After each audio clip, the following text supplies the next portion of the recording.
Maya Maya Maya. yes coming please.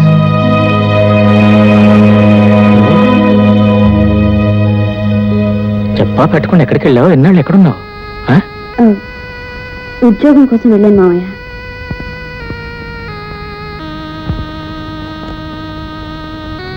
అది కాదమ్మా, ఉద్యోగానికి ఇప్పుడు అంత అవసరం వచ్చింది. అవసరం అంటారేంటి మావయ్య? మీ ఆరోగ్యం పూర్తిగా పాడైపోయింది. వైద్యానికి ఆ డబ్బు సరిపోవటం లేదు. ఇన్నాళ్ళు నన్ను ఎంతో ప్రాణప్రదంగా పెంచి పెద్ద చేశారు. ఇప్పుడు నేను ఉద్యోగం చేసి మీకు వైద్యం చేయించడం తప్పంటారా మావయ్య? తప్పని కాదమ్మా రాధా, ఎలాగైనా నిన్ను ఒక ఇంటి దాన్ని చేయాలనేది నా జీవితంలో మిగిలిన ఒకే ఒక కోరికమ్మా.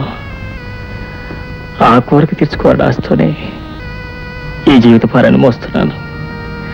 కానీ నువ్వు ఇప్పుడు ఉద్యోగం చేసి నాకు వైద్యం చేయిస్తానంటున్నావు. నేనంత స్వార్థపరుని కాదమ్మా, స్వార్థపరుని కాదు. పోన్లే, అవును, నువ్వు వెళ్ళిన పని ఏమైందమ్మా? ఉద్యోగం దొరికినంత దొరికి చేజారిపోయింది మావయ్య. అన్నట్లు మీ ఆరోగ్యం ఎలా ఉంది? డాక్టర్ చూస్తున్నాడా?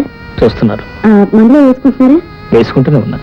అవును, ఉద్యోగం దొరకకపోతే తిన్నగా ఇంటికి వచ్చేయచ్చు కదా. ఇన్నాళ్ళు ఎక్కడున్నావు, ఎందుకున్నావు? ఈ లోపల పదని చెప్తాను. సరే, ఉద్యోగం ఇప్పిస్తారన్నారు కదా అని అతను చెప్పినట్టు వాళ్ళ అమ్మగారి దగ్గర నాకు వచ్చిన యాక్టింగ్ అంతా చేసేసాను. గుడ్. ఆవిడ మెచ్చుకుందా? ఇంతకీ ఆవిడ పేరేమిటన్నావు? పార్వతమ్మా.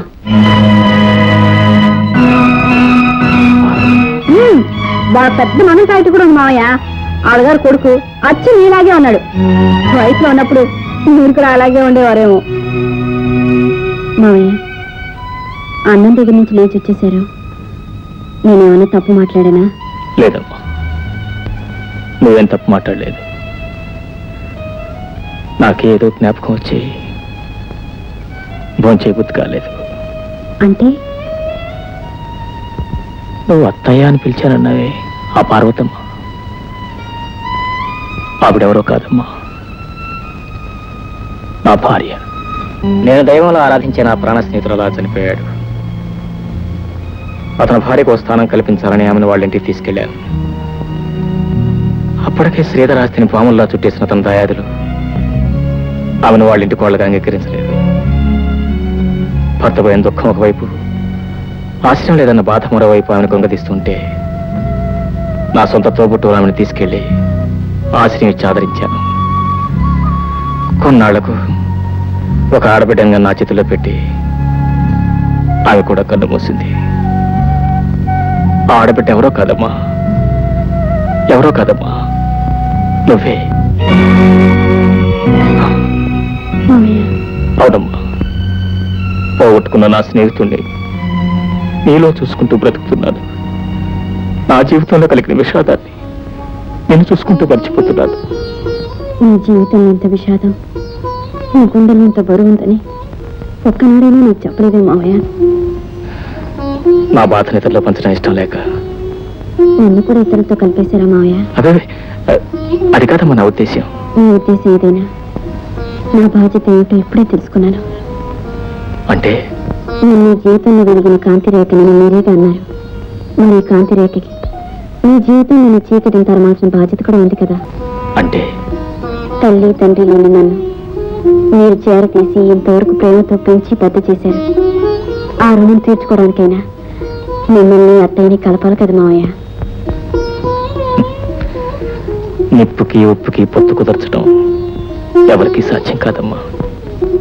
మీరిద్దరూ నిప్పు ఉప్పు కాదు మావయ్య. ఒకరు తేనైతే మరొకరు పాలు. ఎటొచ్చి ఈ రెండిని కలిపే మార్గం వెతకాలి. ఆత్మాభిమానం గల అమ్మాయి ఇల్లు విడిచి వెళ్ళిపోవడానికి ఒక్క నిమిషం పట్టలేదు. కానీ ఇన్నాళ్ళైనా దాన్ని వెతికి తీసుకురావడానికి నీకు కుదరలేదురా. నన్నేం చేయమంటావమ్మా? నా ప్రయత్నం నేను చేస్తూనే ఉన్నా కదా. రేపో మాపో ఎక్కడో చోట కనిపిస్తుంది, కాళ్ళు చేతులు కట్టి నీ కాళ్ళ పడేస్తాను. సరే నోర్మై సార్. ఎవడాయన పొద్దునే అసలే తిట్లు ఇక్కడ. నేను సార్ మీ శ్రీమతి గారిని తీసుకొచ్చేసాను సార్. తీసుకొచ్చేసాను సార్. బాగున్నావమ్మా? అదేంటి నీతో వచ్చావేంటి నువ్వు? పైకి నేను శ్రీమతి అంటాడేంటి?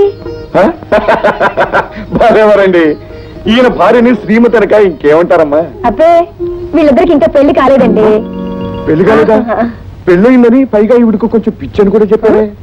పెళ్ళి అంటేనండి ఇవాళ రేపు ఎలాగో పెళ్ళి అవుతుందో అందుకని అయిందని చెప్పేశాను. ఈ పిచ్చి అంటే అమ్మ ప్రతి మనిషికి వ్యాపకం అంత వేరే ఉంటుంది కదా, ఈవిడికి కాస్త ఎక్కువ ఉంది అంతే. అందుకే ఛీ. సరే గాని నువ్వు ఇంతకు ఎక్కడికి వెళ్ళినట్టు?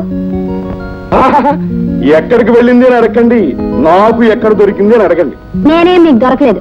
నేను ట్రైన్ దిగి ఇక్కడికే వస్తుంటే స్టేషన్ లో నన్ను పట్టుకున్నారు. పట్టుకోగా విడిచిపెడతాను అనుకున్నారా? ఎవరు ఏ ఇంట్లోంచి పారిపోయినా ఇట్టే పట్టేయగలను. అయినా వయసులో ఉన్న ఆడపిల్ల ఇలా ఇల్లు విడిచిపెట్టి వెళ్ళిపోవడం తప్పు కాదు. ఇలా వెళ్ళలేదండి, ఆ, ఇలా వెళ్ళింది. ఇలా వెళ్ళిందా? ఆ. ఎలా వెళ్ళినా తప్పే తప్పేనండి కదండి. మరి. ఆఫ్ కోర్స్ నేను ఈ ఊళ్ళో ఉన్నంత కాలం మీరు ఎన్నిసార్లు ఇల్లు విడిచిపెట్టి పారిపోయినా అన్నిసార్లు వెతికి పట్టుకొచ్చి అప్పు చెప్పగలను. చూడండి బాబు, మీ పేరేంటో గాని నా పేరు డి ముహూర్తం. డి అంటే దుర్రా బర్రా అండి?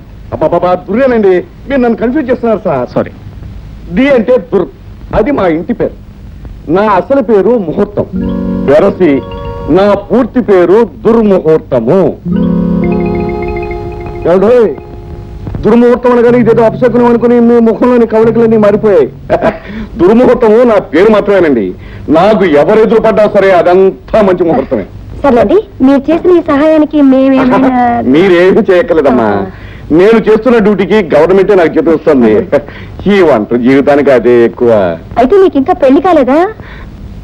పెళ్ళయిందమ్మా, కానీ నా భార్య అయ్యో పాపే, దేవుడు చిన్న చూపు చూశాడన్నమాట. భగవంతుడు చిన్న చూపు చూడలేదమ్మా, భగవంతుడు పెద్ద చూపే చూశాడు. పోలీసు గుండి కాబట్టి తట్టుకున్నాను. నా కథంతా మీరు వింటే మీ ముగ్గురు మనసులో ఐసులాగా కరిగిపోయి నీళ్ళు అయిపోతాయి. నా భార్య నన్ను చిన్న చూపు చూసి నన్ను విడిచిపెట్టి ఇంట్లోంచి వెళ్ళిపోయింది. మరి మీరు వెతకలేదా అండి? వెతికాను బాబు, కానీ నా భార్య కనపడలేదు. అన్ని కేసుల్లోనూ సక్సెస్ అయ్యాను, నా సొంత కేసులోనే ఫెయిల్యూర్ అయ్యాను బాబు. చాలా నువ్వు విచారం. ఉండు బాబు.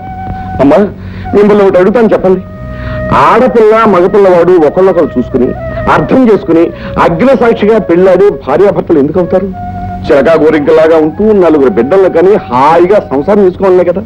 మరి అలాంటప్పుడు ఆ భార్య హఠాత్తుగా ఆ భర్తను విడిచిపెట్టి వెళ్ళిపోతే ఆవిడ ఏమంటారో చెప్పండి అమ్మా, చెప్పండి అమ్మా. మీరు చెప్పలేరు. ఈ విధంగా ఇప్పటి వరకు నా చేతి మీదుగా 100 కేసులు పూర్తి చేశానమ్మా.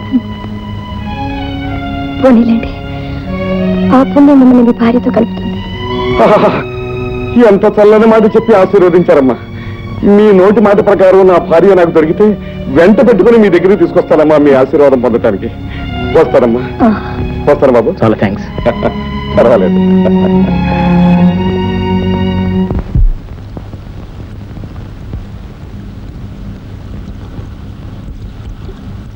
కాఫీ. సారీ రాధ,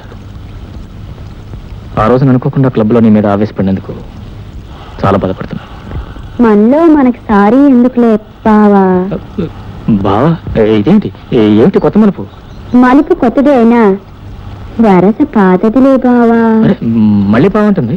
బావని బావా అనకుండా పాల్కోవాటారా? ఇదిగో, మీ అందరు నాకేమవుతారు? అత్తగారు అవుతారు. ఆ లెక్క మీరేమవుతారు? అవును, నా తెలియగడుతానా? నీకేమైనా బావ పిచ్చి పట్టిందా? ఏదో ఆపద్ధర్మం కొద్దీ నా ప్రియురాలుగా నటించమంటే పర్మనెంట్ గా సెటిల్ అయిపోతామేంటి?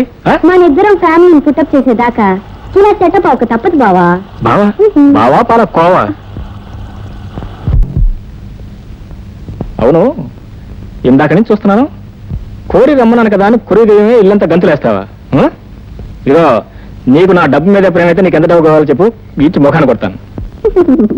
బావా మరదల మధ్య ఉన్న శృంగారం బంగారంతో సమానం. బావా, నాకు మీరు కావాలి కానీ మీ డబ్బెందుకు బావా?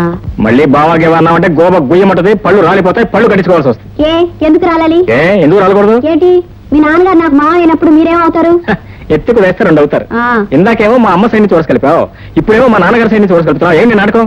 నేను నాటకాలు ఆడటం లేదు, సినిమాలు డైరెక్ట్ చేయట్లేదు. డైరెక్ట్ అయిపోయేది ప్రొడ్యూసర్గా. నన్ను పెంచి పెద్ద చేసింది మీ నాన్నగారు అన్నమాట అక్షరాలు నిజం.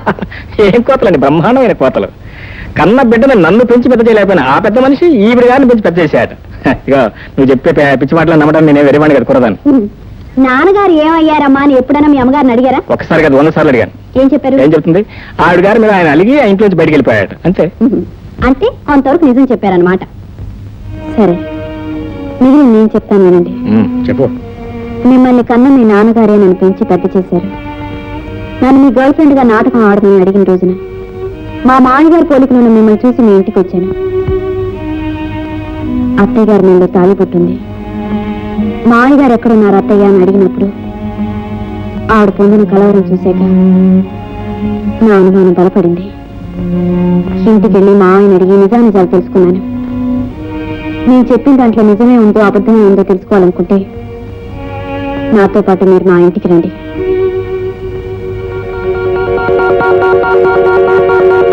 All right.